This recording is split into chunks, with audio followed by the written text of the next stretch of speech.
जनतासँग माओवादी विशेष रूपान्तरण अभियानको शुभारम्भको यो ऐतिहासिक अवसरमा यहाँहरू सबैमा हार्दिक अभिवादन व्यक्त गर्दछु। नेपाली जनताको बलिदानपूर्ण सङ्घर्षबाट प्राप्त उपलब्धिमाथि प्रहार भइरहेको र प्रतिक्रियावादी तथा पुनरुत्थानवादी शक्तिहरूले पुनः शिर उठाउने जमर्को गरिरहेको चुनौतीपूर्ण समयमा हामी यो अभियानको सुरुवात गर्न गइरहेका छौँ।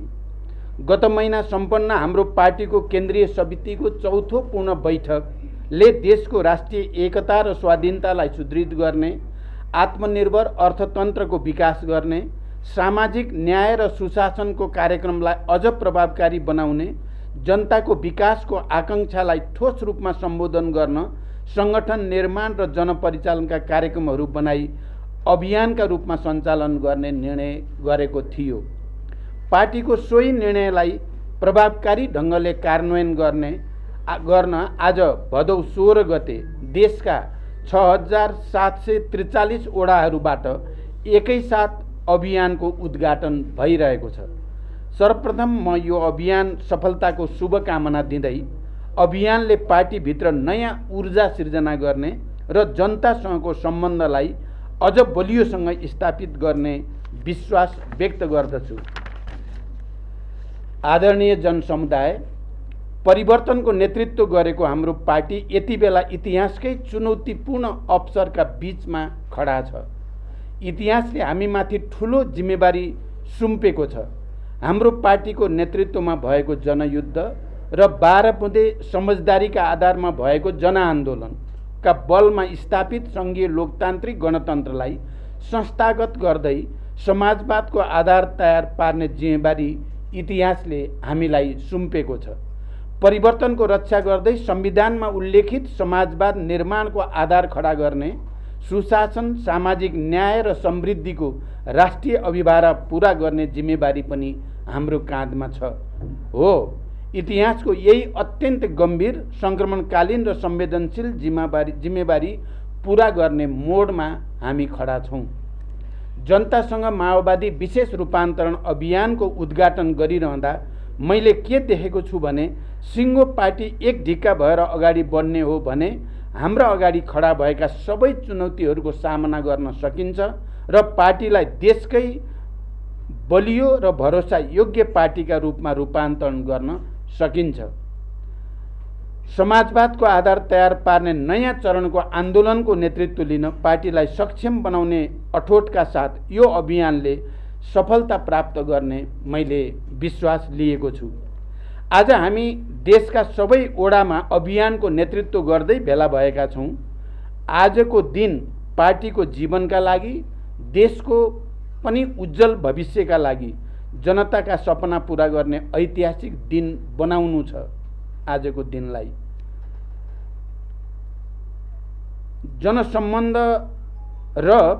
जनसम्बन्ध कमजोर हुँदै जाने परिस्थितिसँगै सृजना भएको सङ्कटलाई चिर्न समेत यो अभियानले नयाँ प्राणको काम गर्ने आशा पनि हामीले लिएका छौँ।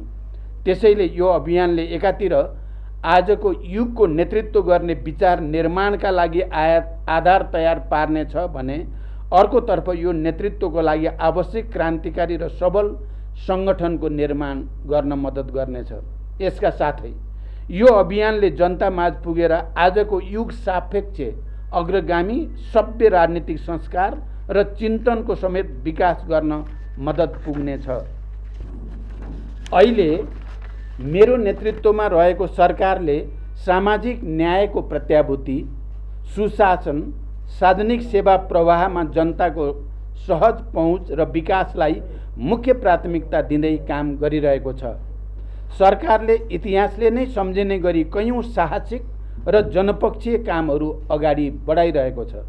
एकपछि अर्को गर्दै सरकारबाट अघि सारिएका कामहरूले जनतामा राजनीति र व्यवस्थाप्रति नै विकास हुँदै गएको निराशा चिरेर आशा र भरोसाको वातावरण सृजना गरिरहेको छ। राजनीतिक र सामाजिक अराजकताको स्थानमा सकारात्मक भाष्यको निर्माण हुँदै सरकार र प्रणालीप्रतिको विश्वास क्रमशः बढ्दै गएको छ। तर हामीले आफैले गरेका राम्रा काम पनि जनतासम्म पुर्याउन सकेका छैनौँ।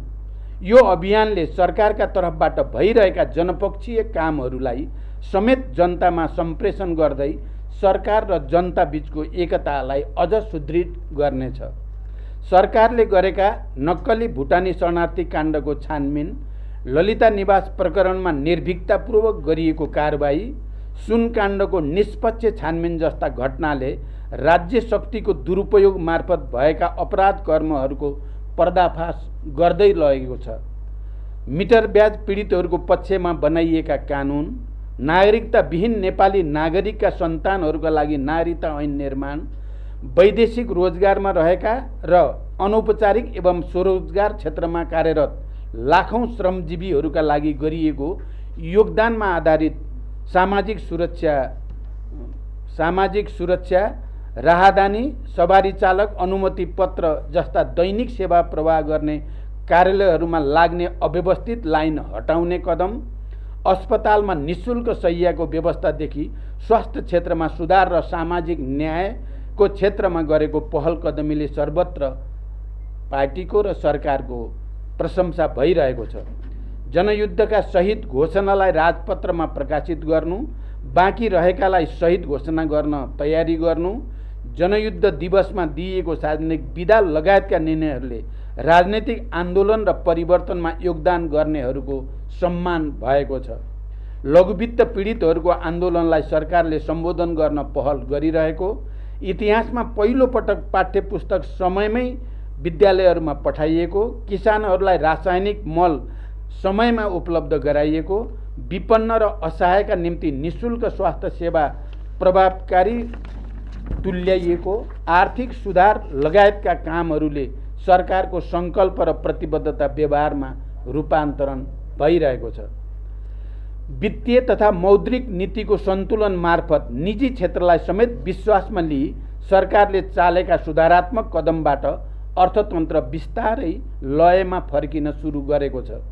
उत्पादन, उत्पादकत्व र रोजगारी वृद्धि गरी अर्थतन्त्रको पुनरुत्थान तथा उच्च र दिगो समावेशी आर्थिक वृद्धि हासिल गर्ने र समष्टिगत आर्थिक स्थायित्व कायम गरी लगानीको वातावरणमा सुधार गर्न सरकार क्रियाशील छ। नेपाल राष्ट्र ब्याङ्कले हालै प्रकाशन गरेको प्रतिवेदन अनुसार अर्थतन्त्रका सूचकाङ्कहरू सकारात्मक दिशातिर उन्मुख छन्। 2080 असार मसान्तसम्म शोधान्तर स्थिति 290 अरब 52 करोड रुपियाँले बचत रहेको छ।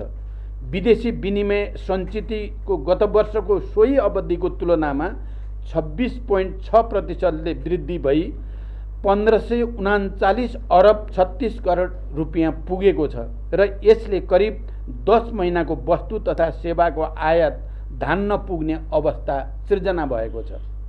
विप्रेषण आयमा रेमिटेन्समा 21.2% वृद्धि भई 1220 अरब 56 करोड पुगेको छ।